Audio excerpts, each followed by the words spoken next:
Assalamualaikum warahmatullahi wabarakatuh. Waalaikumsalam. Majalah Gross Digital _Gross TV atau Grossevers. Selamat sore dan gongsi pacai bagi yang merayakan. Kenapa? Karena ya kita negara Islam, negara Indonesia. Ada Islam, ada Cina, terlepas itulah. Ngapain ngomongin itu sih bang? Gross TV saat ini sedang berada di kawasan Jakarta Pusat, dan di hadapan Gross TV ini adalah sosok tokoh yang sudah lama berkecimpung di dunia organisasi baik Ikatan Notaris Indonesia maupun Ikatan Pejabat Pembuat Akta Tanah, dan saat ini menjabat sebagai Ketua Dewan Kehormatan Pusat Ikatan Notaris Indonesia. Betul bang ya? Ya. 2019-2022, yaitu Bang Adrian Zuhaini SH. Assalamualaikum bang. Waalaikumsalam. Selamat sore. Sebelumnya saya mengucapkan selamat tahun baru Imlek buat teman-teman yang merayakan. Ya. Selamat sore semuanya, salam sehat semuanya. Jaga jarak. Om Ikron sudah hadir. Gara-gara Om Ikron ini ampun dah. Bang, Siap. Karena abang sebagai ketua DKP, kita bincang santai aja di sore-sore menjelang sore lah. Bang, kalau dari kacamata Bang Adrian, aku manggil abang aja ya. Silakan. Sebagai ketua DKP nih. Kalau sudah bicara organisasi kan punya sesuatu yang ingin dicapai. Kan kalau nggak salah organisasi ada 3 organ ya? 4 anggota. Kongres, pengurus Dewan Kehormatan dan anggota Mahkamah Perkumpulan. Oh, kalau dia ini Mahkamah Perkumpulan. Pengurus Kongres, pengurus Dewan Kehormatan, Mahkamah Perkumpulan. Nah, dari keempat organ ini kan punya yang ingin dicapai ketika dia dipilih, kan gitu bang ya. Abang dipilih tahun 2016 sampai 2019, melanjutkan masuk di periode 2019 sampai 2022. Nah, saya bicara di 2019 abang sebagai ketua. Apa sih yang ingin dicapai dari ketika abang dipilih dan ditunjuk sebagai ketua DKP? Ya, baik. Jadi saya kesempatan ini bicaranya Dewan Kehormatan. Setuju. Tadi kan sempat disinggung alat kelengkapan organisasi kita itu ada 4, tapi salah satunya adalah Dewan Kehormatan. Nah, kebetulan saya saat ini ditunjuklah teman-teman di Dewan Kehormatan menjadi Ketua Dewan Kehormatan Pusat untuk periode 2019 sampai dengan 2022 ini, gitu ya. Nah, kebetulan juga begitu baru menjalani periode kita, kan Kongres itu 2019 bulan Mei, kalau saya nggak salah. Bulan Mei, betul. Kemudian baru kita mempersiapkan program-program di bulan Februari, Maret kita sudah lockdown waktu itu. Kita sudah semua tahulah ada COVID sudah masuk ke Indonesia, sehingga kita semua untuk apa yang sudah kita rencanakan pada waktu itu tentunya terpengaruh dengan kerja ya, sistem COVID itu tadi, gitu ya. Betul. Ya. Jadi kalau kita bicara Dewan Kehormatan, dia Dewan Kehormatan, namanya juga Dewan Kehormatan, gitu ya.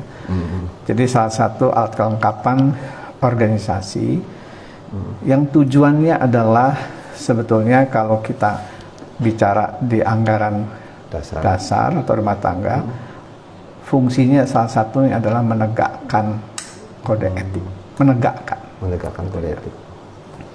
Jadi menegakkan itu artinya itu adalah menerapkan gitu secara gampangnya adalah mengawasi lah, mengawasi pelaksanaan jabatan notaris yang berkaitan dengan kode etik itu sendiri. Itulah kurang lebih mengawasi dan juga melakukan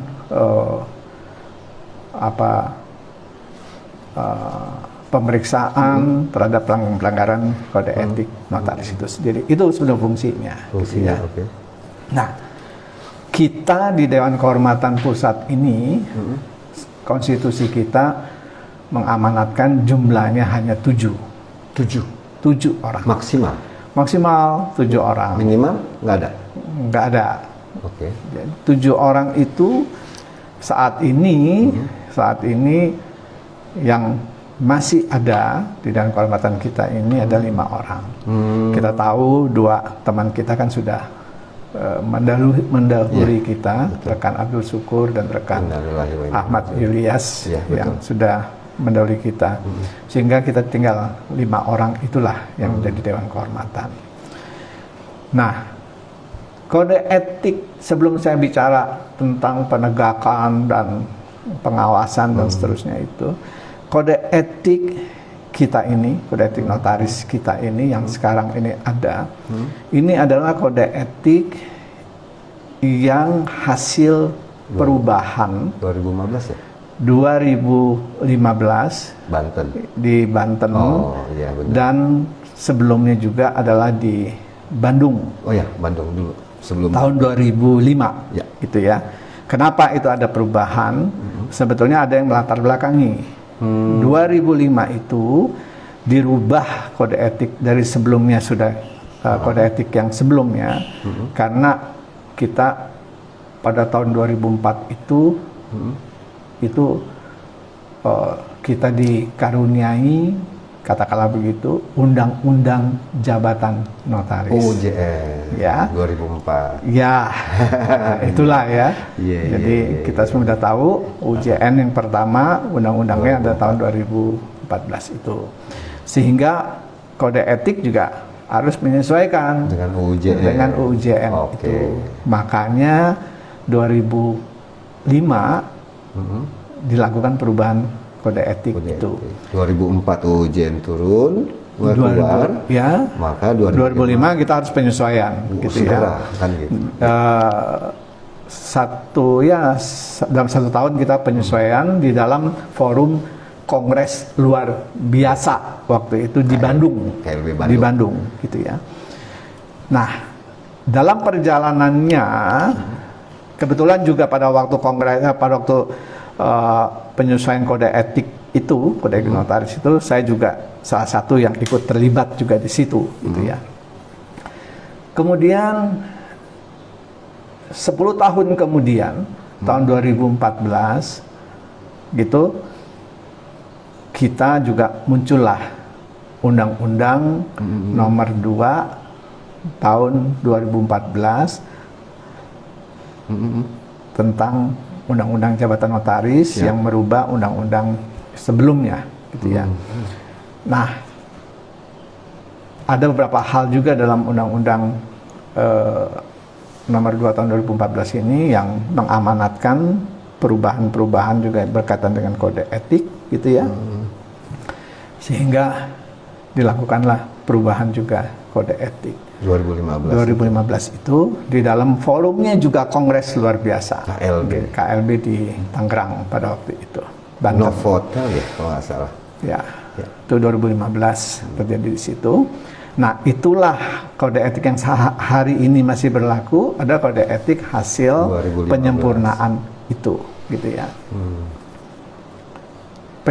Penyempurnaan itu terjadi karena adanya Undang-Undang Jabatan Notaris yang muncul 2004 dan 2015 dan juga kebutuhan-kebutuhan daripada organisasi pada saat itu. Nah, kode etik kita ini adalah sebagaimana yang sudah kita tahu semua, gitu ya. Di situ ada larangan, kewajiban, dan yang dikecualikan. Nah, kemudian dalam perkembangannya dirasakan lagi, dibutuhkan perubahan-perubahan lagi mengenai kode etik itu sendiri. Kenapa? Karena pertama jumlah anggota kan 21. meningkat. Betul, signifikan. Ya. Pada tahun 2005 itu terjadi perubahan kode etiknya yang menyeluruh.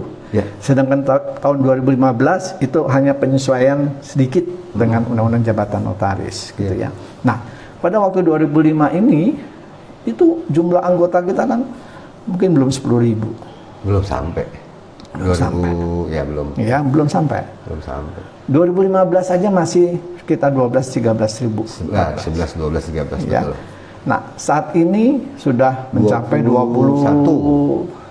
Saya tidak tahu persis berapa. Kurang lebih 21 ribuan. Ya, kurang lebih 21 ribu notaris.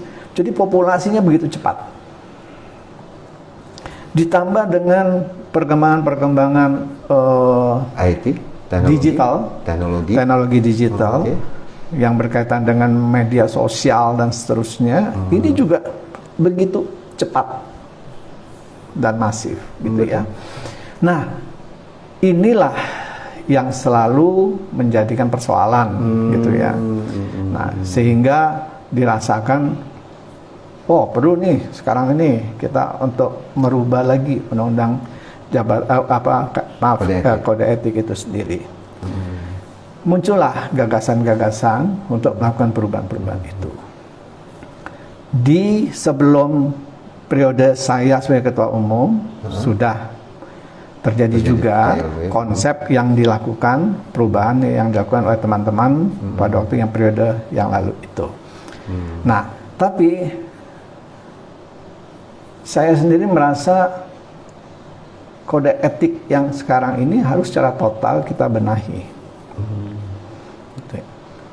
Secara total ya? Secara total. Karena kita harus komprehensif sekali menentukan kode etik untuk jangka panjang dan bisa mengcover semuanya. Gitu ya.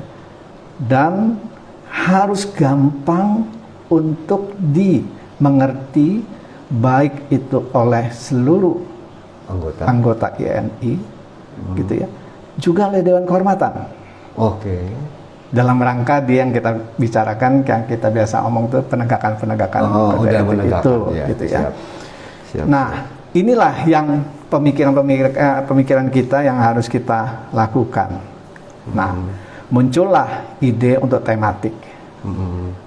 Kalau tematik ini artinya kita mengelompokkan kode etik yang berkaitan dengan menjalankan jabatan misalnya, pribadinya sendiri, hubungan sesama teman. Istilahnya ada bab per babnya gitu ya? Tematik istilahnya, ya. Hubungan, pengaturan sesama teman, hubungan sejawat, personal, hubungan pekerjaan, ya. Pribadinya sendiri, secara personal gitu ya. Kemudian hubungannya dengan klien, berarti pekerjaan. Ya, klien, ya. Dengan jabatannya. Hubungannya dengan organisasi.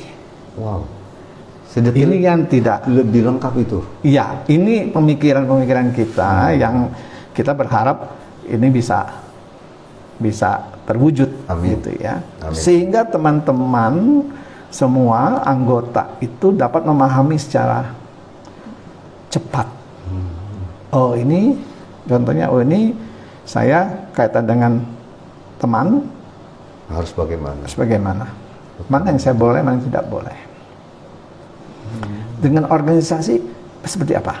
2005 kita harus penyesuaian. Ya. Apakah saya boleh dengan seenak kepalanya melakukan hujatan-hujatan yang tidak bertanggung jawab kepada organisasi dalam arti pengurus? Betul? Ya. Ini semua kan harus kita atur. Pribadi juga harus kita atur. Siapa sih notaris itu? Ada tatanan yang ideal wujud sosok seorang notaris. Lanjut. Gitu. Ya. Inilah yang kita ingin coba untuk benahi gitu. Bukan benahi tapi untuk mewujudkan hal-hal seperti itu. kita ini notaris bukan ahli dalam bidang digital komunikasi. Iya, biasa bikin akte. Ya, Betul. gitu ya. Sehingga kita sendiri harus juga bertanyalah gitu ya kepada orang-orang Pakar-pakar IT. pakar-pakar yang paham mengenai Dunia. katakanlah ITE itu. IT, ya, ITE. Gitu ya. Apa sih batasannya dan seterusnya. Contoh sekarang, bagaimana kita untuk melarang seseorang mencantumkan kantor, alamat dan seterusnya dalam media sosial? Sebatas apa yang dinamakan, oh ini nggak boleh, ini boleh? Oh, yang namanya promosi iklan sebatas mana gitu. Dulu dalam kode etik kita kan gampang banget. Pokoknya yang tidak dilarang itu mencantumkan nomor telepon, nama di dalam buku kuning. Oh, buku Yellow Page. Itu tebal bener, Bang. Itu kan? Iya. Ya, sekarang siapa yang Mau ke situ. punya atau mau Nggak membaca ada. itu tidak ada lagi. Bayar Gitu telepon ya. nggak Tapi pernah dalam kode etik kita masih ada itu, gitu. Nah ini contoh salah satunya. Berarti itu sudah tidak relevan dong.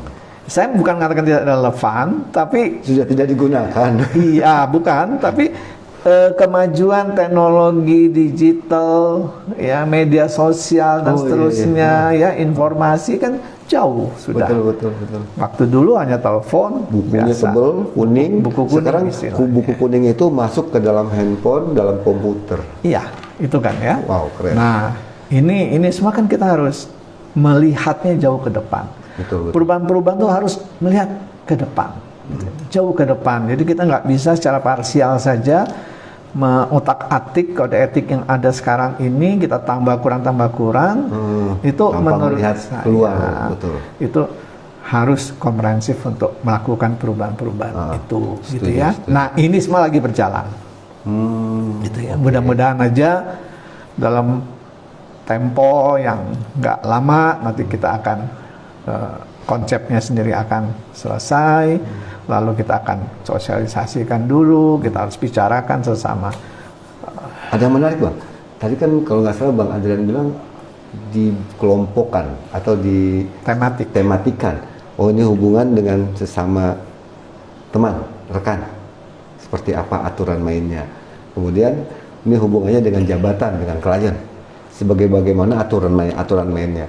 Oh, ini hubungan notaris dengan organisasi, aturannya mainnya seperti apa. Nah, pertanyaannya, ini kan perlu input dong dari luar. Tadi kan kita sepakat ada mengenai IT, input dari tentang dunia pakar-pakarnya IT lah, ITE. Oh, batasan yang namanya ITE begini, undang-undangnya begini dan sebagainya. Nah, kalau yang berhubungan dengan organisasi, berhubungan dengan teman, inputnya dari mana aja, Bang? Kalau boleh tahu. Kalau yang berkaitan dengan IT, kita sudah mencoba berkomunikasi lah ya dengan salah satu pakar lah yang menurut saya sih yang cukup paham juga berkompeten lah ya. organisasi. Ya memang ini kita mau lakukan secara Zoom meeting, tapi kita masih menunggu draft kita dulu selesai gitu ya. Tapi kita udah kontak. Ya, kedua dengan pakarnya etika. Ya, kita juga udah kontak juga dengan Pak Prof. Jimli. Oh, Jimli Asidiki, paham tahu. Beliau Karena saya berapa kali ketemu acara. cukup paham mengenai etika gitu. Nah, ini semua kita masih mencoba untuk secepatnya merampungkan konsep kita, kemudian baru kita ajak bicara ya. Mudah-mudahan lah sebelum KLB, saya nggak tahu KLB kapan ya. Saya malah bertanya nih pada Pak Mahfud. Puasa, Bang. Kalau nggak salah bulan puasa isunya pas bulan puasa tanggalnya. Bulan puasa, ya itu Ya, itu wilayahnya bukan wilayah. Saya nggak nanya Dewan tentang Kehormatan ya. tentang gituan. Saya nanya tentang DKP. Nah, jadi prinsipnya begini. Prinsipnya bagaimana kode etik itu dapat dipahami dengan mudah. Dapat diterapkan dengan mudah, gitu ya. Dapat ditegakkan dengan mudah. Siap. Gitu aja. Salam hormat Bapak Adrian dari Mbak Erni Kencanawati. Salam balik. Salam hormat lagi dari banyak bang yang kirim salam. Ini bukan kirim-kirim salam ya. Sorry bercanda. Bang, balik lagi. Oke, sejauh mana nih? Kan terbentur dengan tadi kan COVID ya, baru diangkat. Saya nggak mau bicara saat periode pertama. Iya. Karena periode pertama itu Ya. bukan abang ya. Gini ketuanya. Pak Mahfud, kita nggak boleh merasa ini terbentur dengan COVID. Tapi kita tetap harus lakukan apa yang bisa kita lakukan.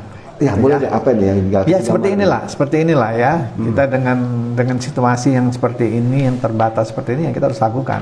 Nah, yang utama adalah dalam periode 3 tahun ini, ya perubahan kode etik ini yang kita harus goalkan. Ya. Nah, kita berusaha kode etik ini kan bisa bermanfaat jangka panjang. Amin. Itu yang kita bisa lakukan. Gitu ya. Pemeriksaan pun kita nggak bisa kita lakukan secara Zoom. secara tatap muka, gitu Ya, ya. karena kan Ya. memang dibatasi di lockdown ya. Betul. Berarti selama 2 tahun itu hanya lewat memberikan pembinaan ini kemana bang? Ya, kita lebih banyak bukan pembinaan ya, tapi kita lebih banyak melakukan surat-surat yang masuk, pemeriksaan dan seterusnya, itu aja. Karena memang keterbatasan Ya, gerak sih. kita dulu punya satu program pada waktu 2019 itu yang kita akan lakukan di 2020 waktu itu adalah untuk rapat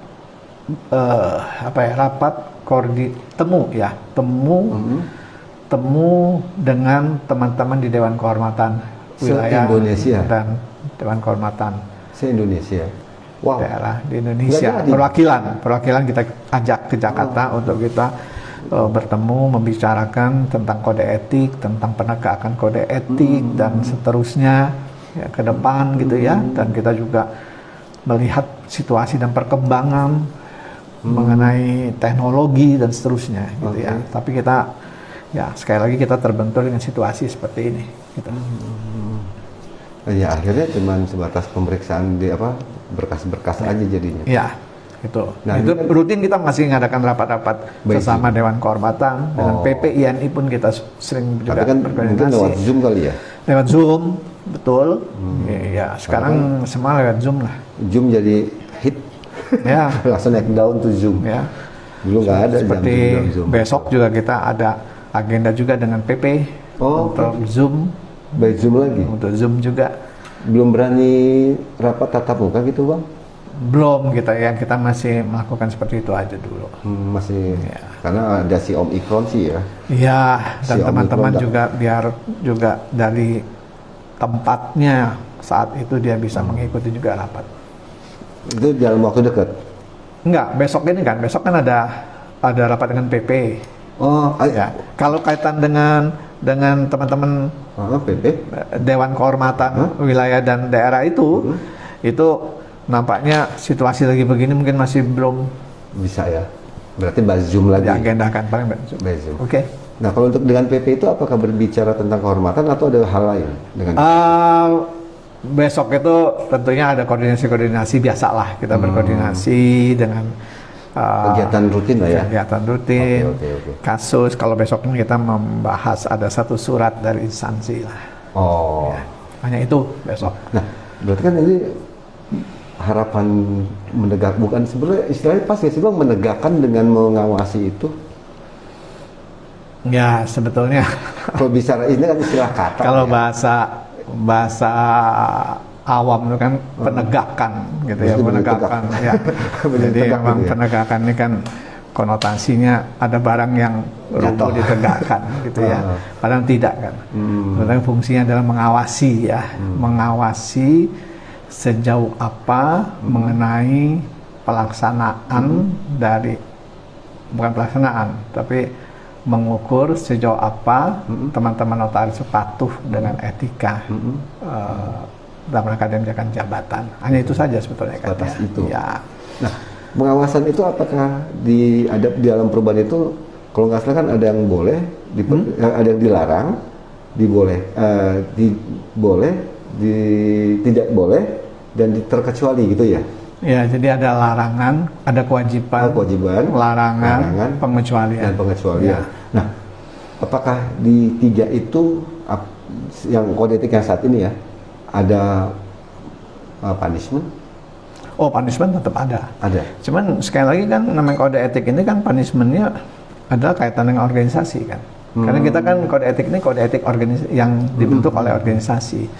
Jadi punishment yang saat ini ada adalah diberhentikan dari keanggotaan Organisasi, bukan notaris kan? Bukan, karena kalau notaris kan kewenangannya bukan di kita. Ya, betul. tapi kita ke depan berkeinginan.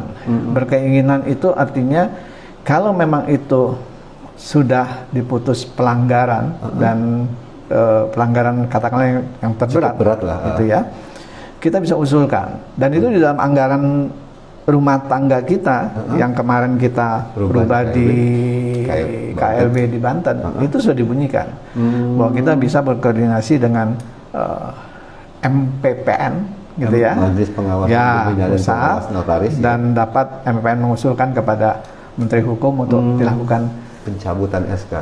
Wow, itu berarti sebetulnya itu yang paling baik berat banget gitu ya. Nah, gitu ya. Tapi kita sudah ada kewenangannya di situ. ya, maksudnya kalau melanggar berat sampai ke situ lah ya. Iya. Kalau melanggar yang ringan-ringan, punishment seperti apa Bang biasanya Bang? Ya itu kan ada peringatan, ya, sampai dengan pemecatan Dari sebagai organisasi. anggota organisasi. Ya, itu saja.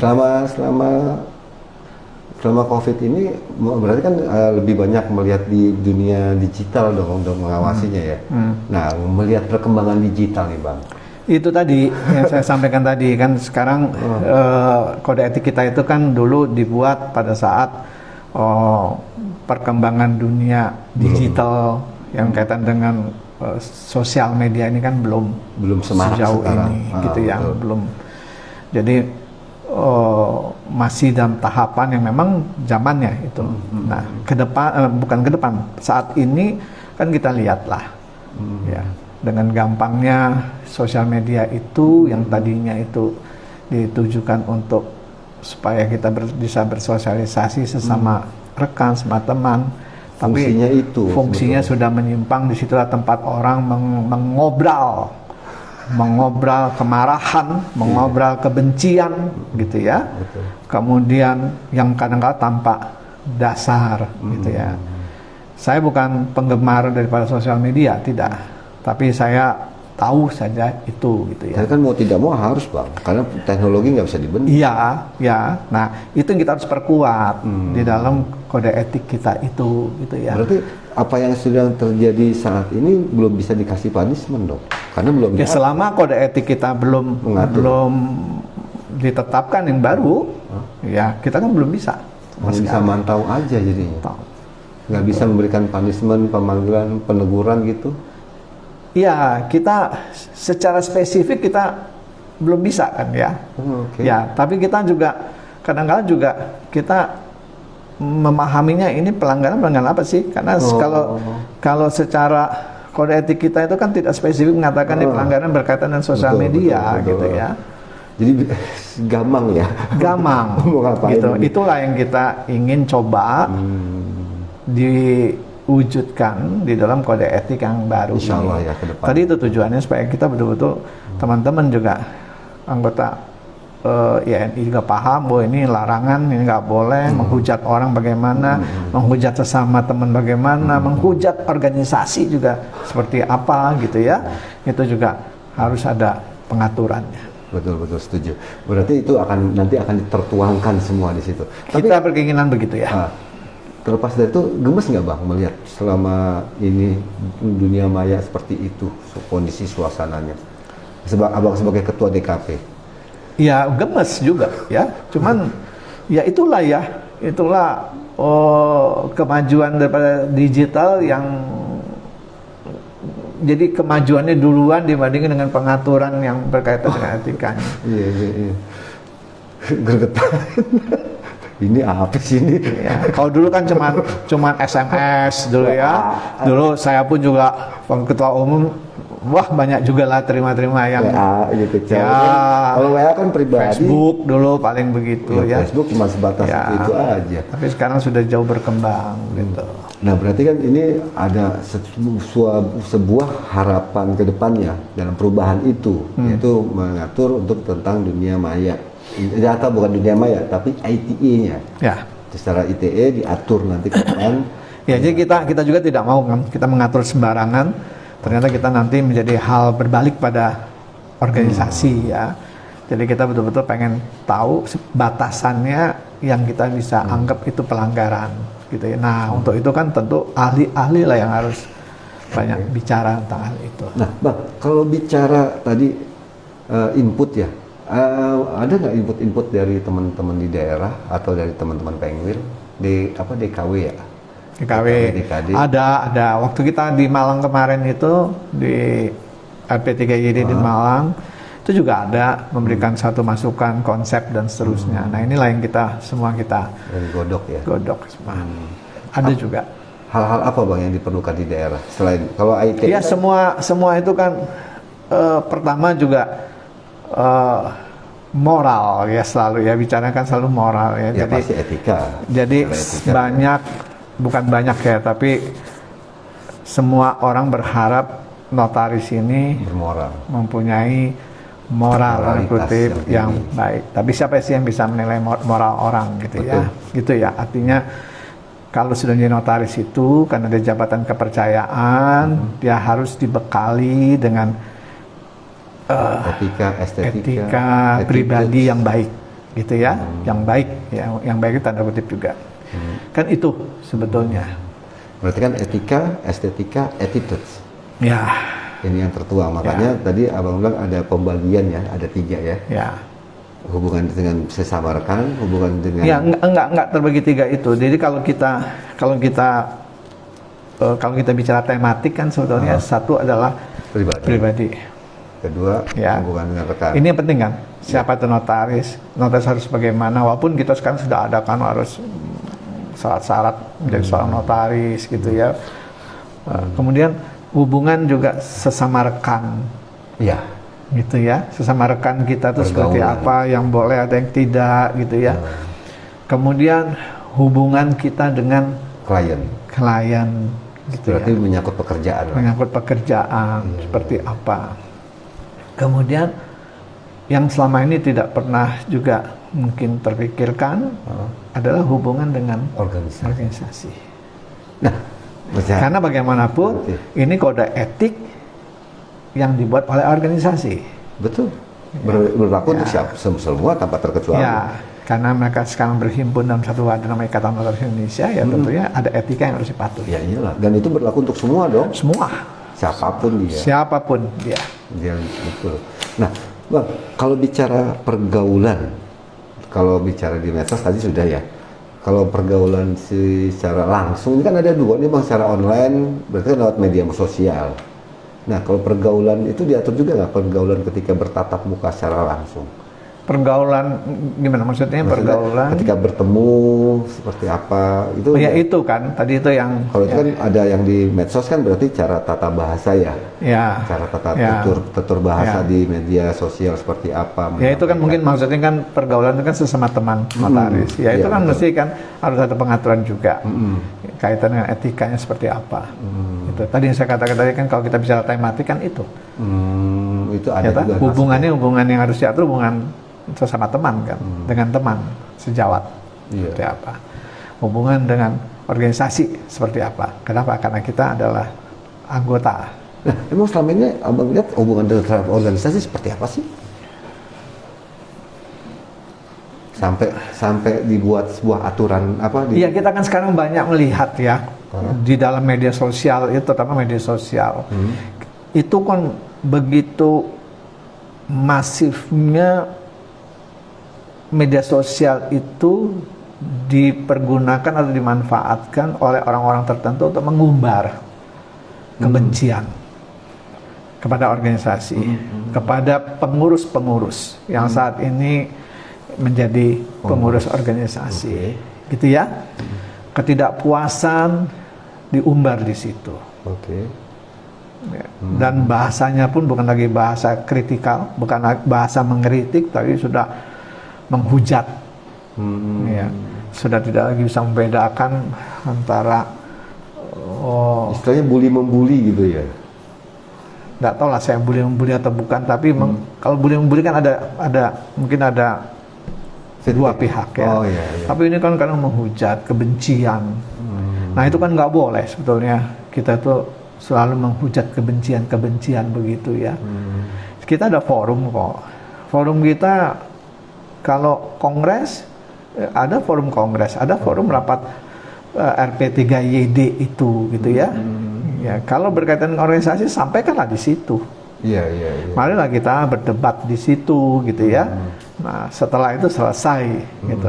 Tapi bukan dihujat. Kalau tidak menyukai secara pribadi, tidak menyukai secara pribadi tertentu dari pengurus, ya bukan berarti harus dihujat di situ. Nggak perlu disampaikan lah di media sosial gitu. Lewatlah forum yang sudah disediakan organisasi. Dan itu kan semakin kesini semakin masif ya. Gitu. Gitu. Ya. Nah, kalau bicara periode abang kan sudah terakhir. Bukan terakhir. Maaf. Terakhir apa nih? Maaf. Kan periode hanya 2 periode kan, nggak bisa 3 periode kan? Oh, 2 periode.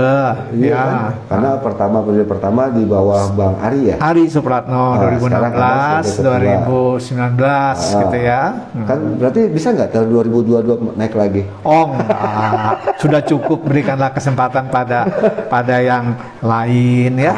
Walaupun bisa, nampaknya saya sudah tidak lagi pada saat pada tempatnya itu. Biarkanlah yang lebih muda, yang lebih yang mungkin Tapi lebih tetap baik daripada saya yang duduk di dalam Dewan Kehormatan itu. Kenapa? Nah ini sekalian, karena Dewan Kehormatan ini kan namanya juga Dewan Kehormatan ya. Jadi orang yang menjunjung kehormatan organisasi. Nah tentunya juga siapa yang duduk di... Nah baru mau ditanya tuh Ya, kriterianya. kita sudah ada pengaturan sendiri. Kalau kita Kriterianya bicara di dalam ART kita ada. Kalau belum jawab, sama nggak sih Bang kalau di organisasi luar ya, mau ini atau organisasi secara umum kan ada namanya kaderisasi. Iya. Kalau di Golkar ada kaderisasi Golkar, PDIP ada, itu kan organisasi politik lah. Nah, apakah di DKP itu bisa mengkader nggak sih sebetulnya Bang? Oh enggak, kita enggak mengenal itu kalau DKP ya, kalau Dewan Kehormatan enggak ya, karena kita kan dipilih oleh anggota gitu ya. Nah jadi kita nggak bisa mengkader menentukan si A besok jadi Dewan Kehormatan gitu, nggak bisa. Itu nggak ada dong, berarti ada. Kalau ya kita sebetulnya gini. Gambaran dari Gini. Oke. Jadi organisasi di dalam konstitusinya sudah mengatur, ya. Nah, contoh nih depan saya juga ada nih, ya. Depan saya. Apa tuh? Jadi salah satunya adalah yang dapat diangkat menjadi anggota Dewan Kehormatan Pusat, misalnya ya, adalah anggota biasa dari notaris aktif maupun werda notaris yang telah menjabat sebagai notaris sekurang-kurangnya 10 tahun. Minimal 10 tahun. Berarti minimal dong? Ya. Minimal 10 tahun. Yang senantiasa mentaati peraturan perkumpulan dan kode etik notaris serta peraturan perundang-undangan yang berlaku, berdedikasi tinggi, berjasa, loyal, dan mempunyai rasa kepedulian yang tinggi kepada perkumpulan. Wow. Ah, itu kan panjang banget. Ya, itulah. Jadi ini kan kalau kita lihat kan tidak ada yang menyangkut subjeknya, subjeknya ya. Jadi tidak menilai subjeknya, tapi ini yang berkaitan hubungan dia dengan perkumpulan, gitu ya. Berarti kepada balik. Ya, nah tentunya ke depan ini juga karena tadi saya katakan Dewan Kehormatan itu adalah menjunjung kehormatan organisasi, gitu ya, mengorbankan notaris. Tentunya bagaimana kita ingin menegakkan kode etik itu. Kode etik tadi gitu ya. Kalau orang melihat kita sendiri juga berarti dinilai, karena kita sendiri kan dinilai juga sama orang. Pasti gitu ya. Bukan berarti saya nggak bisa dinilai. Bukan berarti saya yang paling paling tinggi, paling atas, bermoral hebat. Enggak, saya sama. Tapi kalau kita katakan saya pun dinilai sama orang lain gitu ya. Betul. Nah, jadi dari semua tingkatan, baik Dewan Kehormatan daerah, wilayah, pusat, sejogjanya juga hal-hal seperti itu diperhatikan gitu ya. Bagaimana menegakkan kode etik kalau kita sendiri dinilai orang tidak pantas untuk menegakkan kode etik itu sendiri. Tadi boleh Bang diulang Bang, persyaratannya apa Bang? Bisa dilihat ya di dalam pasal 17 pencalonan Dewan Kehormatan Pusat. Oke, gitu ya. pasal 17. Itu ada di poin 3-nya.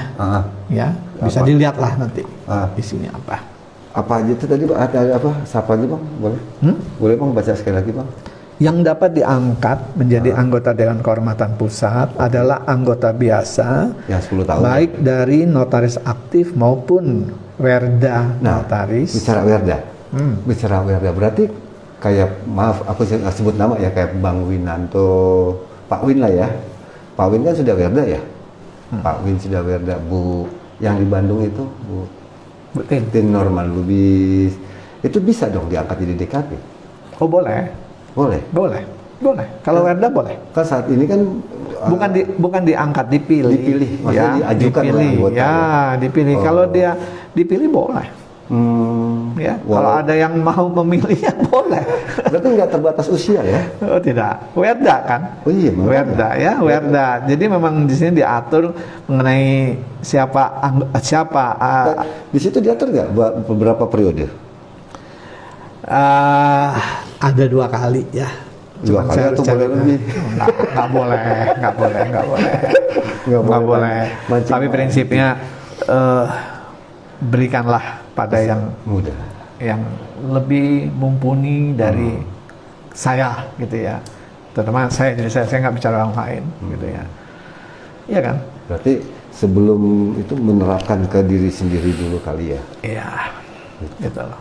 Selain itu ada lagi nggak Bang? Secara personal apa karakternya apa sih selain itu? Iya enggak. Jadi itu tadi saya bilang ya bahwa Dewan Kehormatan ini berat ya. Berat, beban yang dipikul itu kan berat ya. Karena namanya juga Dewan Kehormatan. Betul. Jadi menegakkan kehormatan. Menjaga Gitu ya. kehormatan itu. Nah, untuk menegakkan kehormatan ini kan artinya harus orang yang betul-betul juga dilihat orang yang mampu menegakkan kehormatan itu sendiri, gitu ya.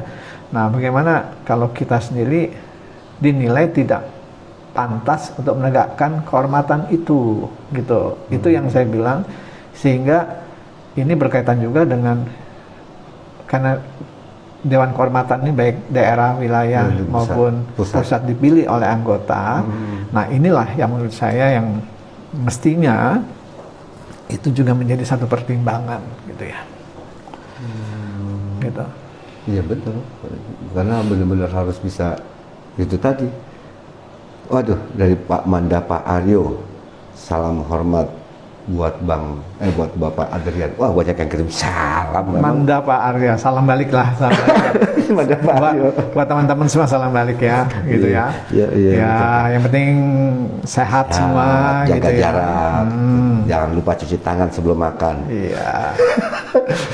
Bang Adrian, ini kan berarti karena terbentur dengan COVID, aku balik lagi sedikit nyinggung, berarti kan program yang direncanakan untuk tatap muka secara langsung itu kan bukan batal atau tertunda ya, karena menunggu momen aja kan gitu. 2 tahun loh Bang, Iya. COVID itu berlangsung, Iya. setahun, hampir 2 tahun lah.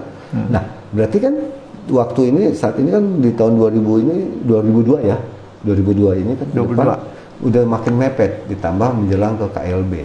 Ya. Nah, kira-kira Iya, kita masih tetap berusaha ya, paling tidak di masa waktu periode kita ini Ya, masih tinggal bisa untuk ketemu. berapa bulan Ya. lagi.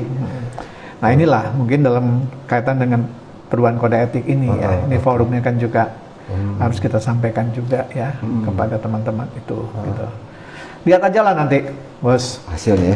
Ya, perjalanannya. Tongkat estafet apa yang perlu disampaikan atau yang harus benar-benar didahulukan, diutamakan di periode berikut?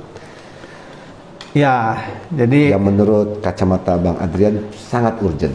ya, jadi begini. Jadi pertama adalah ini kaitan saya bicara dengan Dewan Iya, Kehormatan ya. Dewan Kehormatan. Jadi memang ke depan ini Dewan Kehormatan itu harus kuat.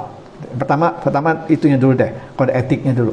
Kode etik notarisnya itu harus sudah bisa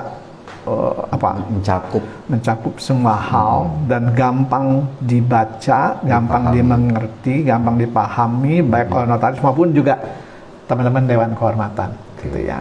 Sehingga mereka tidak gamang dalam rangka untuk melakukan penegakan kode etik itu sendiri. Itu dulu yang penting. Ya, kedua ya dibutuhkan satu keberanian juga, gitu ya, oleh siapapun yang diduduk di Dewan Kehormatan itu untuk mengambil sikap terhadap pelanggaran-pelanggaran kode etik. Oh, dalam memberikan punishment. Ya. Karena gini, Dewan Kehormatan kan sebetulnya kan semua sama. Iya. Kita dipilih semua, kemudian Dewan Kehormatan itu dipilih juga oleh yang ada di dalam Dewan Kehormatan, misalnya pusat untuk jadi ketua. Tapi kita sama semua. Iya. Jadi kewenangan kita ini kewenangan ketua umum itu sebenarnya ketua Dewan Kehormatan itu kan menjadi koordinator daripada DKP yang ada di teman-teman Dewan Kehormatan yang di ya, wilayah. ya. Sehingga tidak bisa mengambil langkah sendiri sebelum dibicarakan atau diputuskan secara bersama-sama, gitu ya. Nah, jadi itu yang penting sekali menurut saya. Kedepannya kan pelanggaran pasti cukup banyak, cukup masif, gitu ya. Karena pelanggaran menurut saya, pelanggaran etika, pelanggaran kode etik itu sendiri, ya otomatis sudah pelanggaran undang-undang, gitu ya. Sehingga kan harus ada langkah yang jelas, konkret, gitu. Karena kalau tidak, eksistensi daripada jabatan notaris ini di mata masyarakat ini semakin terdegradasi. Nih, menarik tadi, menarik gini. Kalau memang ketua itu mengkoordinir, ya kan, kalau mengkoordinasikan lah ya, sehingga tidak bisa mengambil keputusan. Nah, bisa nggak anggota DKP ketika melihat temannya atau yang di DKP di Dewan Kehormatan lah, mau di daerah, wilayah, pusat itu ternyata dia melanggar, bisa nggak memberikan punishment terhadap mereka? Oh, bisa, sudah bisa.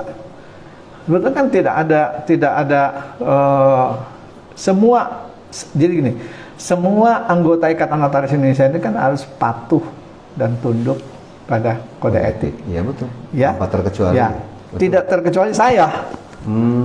Saya pun yang saat ini menjadi ketua Dewan Kehormatan itu pun juga harus tunduk itu kan. Kalau saya ada pelanggaran ya tentunya saya bisa dikenakan sanksi. Ketum? Siapa? Ketua umum. Oh iya, semua, saya katakan semua Tanpa terkecuali. tanpa pengecualian. Termasuk abang ya? Maksud saya ketua Kalau misalnya abang ngadunya ke siapa dong, Bang? Kenapa? Melapornya ke siapa kalau abang? Dewan Kehormatan kan? Iya. Iya kan, tadi kan Dewan Kehormatan kan bukan saya sendiri. Oh iya, ada 7 ya. Iya benar. Ada forumnya kita kan. Berarti bisa melaporkan. Apakah di DKP itu ada kalau istilahnya ada hotline gitu? Apa? Kotak saran atau istilahnya hotline, ada tempat pengaduan, Oh, nggak ada. pengaduan. Nah, Nggak itu ada. Kalau pengaduan silakan aja masukin surat ke DKP. Saat ini masih begitu ya. Alamatnya di sekretariat, kita jadi satu dengan sekretariat pengurus pusat. Oh, jadi alamat. Kalau yang DKP ya. Kalau DKW kan mungkin juga jadi satu dengan Pengwil, DKD ya. dengan Pengda. Mungkin ya. Mungkin, Ya. ya. Berarti kalau ada yang ini sampaikan ke sekretariat. Iya, jadi kan surat pengaduan apapun yang menyangkut notaris silakan aja sampaikan. Apakah itu dari notaris dengan notaris atau dengan masyarakat dengan notaris atau semua? Siapa saja, apa saja. Oh, Masyarakat boleh mengadukan kalau katanya ada notaris yang melanggar.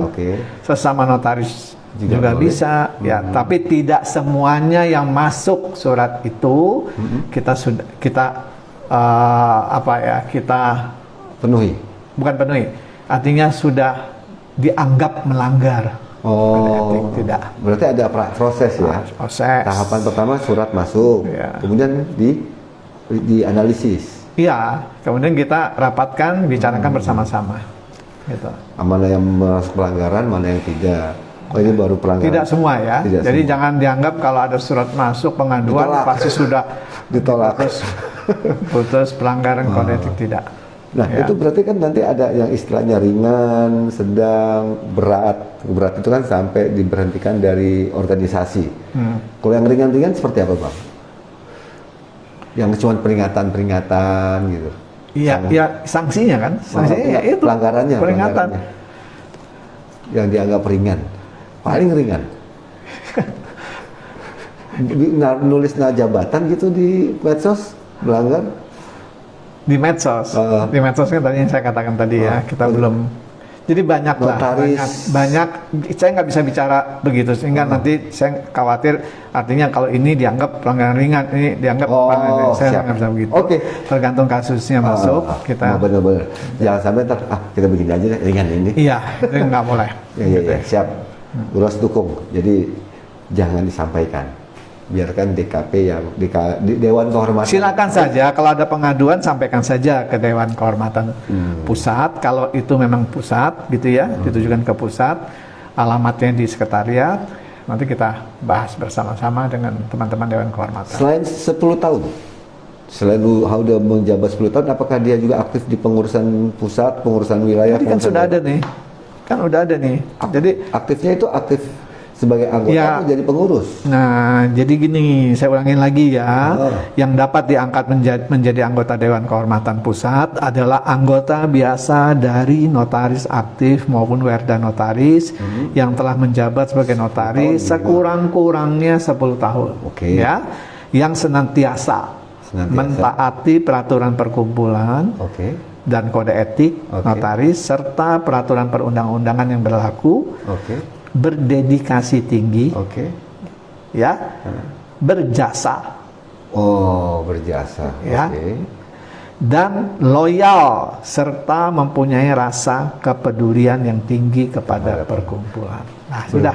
Berjasa ini berarti dia pernah menjabat, mungkin ya membangun, ikut turut membangun lah di pengurus daerah, mungkin di daerah wilayah gitu kali Bang ya. Ya, Siap.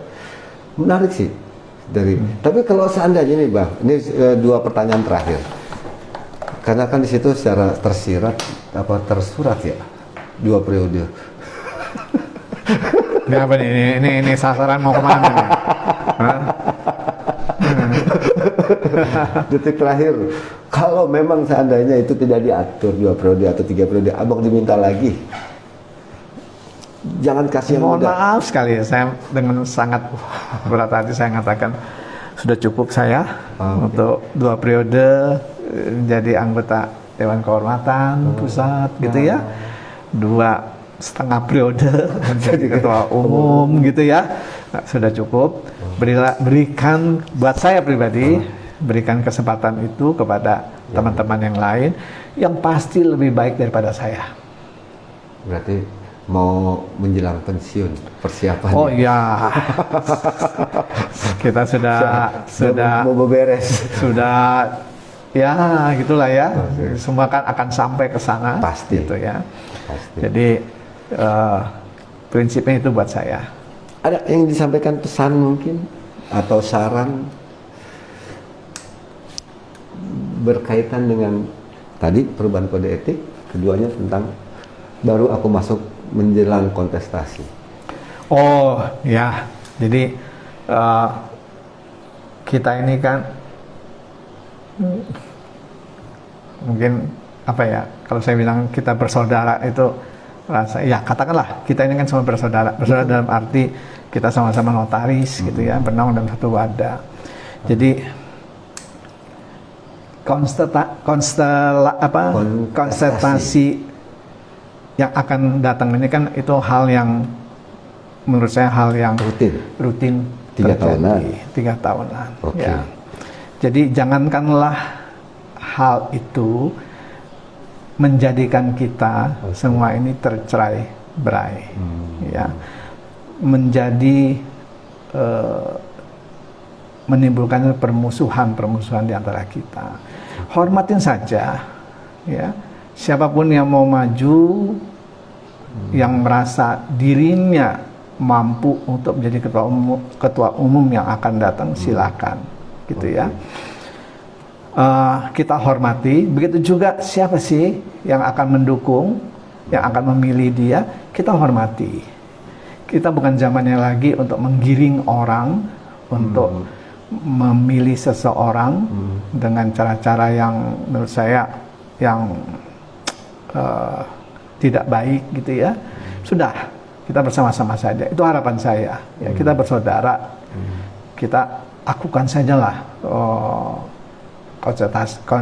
kontestasi ini dengan gembira, dengan berbesar hati gitu ya.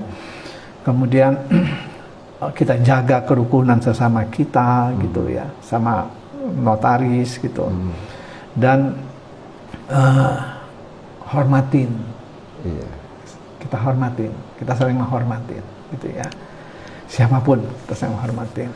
Baik itu calon yang orang yang merasa pantas menjadi calon, ya, juga orang yang akan memilih yang bersangkutan. Nah, biasanya kan kalau ada kontestasi itu pelanggaran kode etik paling tinggi. Saya nggak mau bicara itu. Itu belum terjadi. Iya sih, orang masih jauh. Itu belum terjadi. Oke, Grossever, sebelum kita tutup, tadi kan itu pesannya Bang ya. Ada yang ingin sampaikan terakhir ke pemirsa Gros TV? Enggak, saya rasa sudah cukup.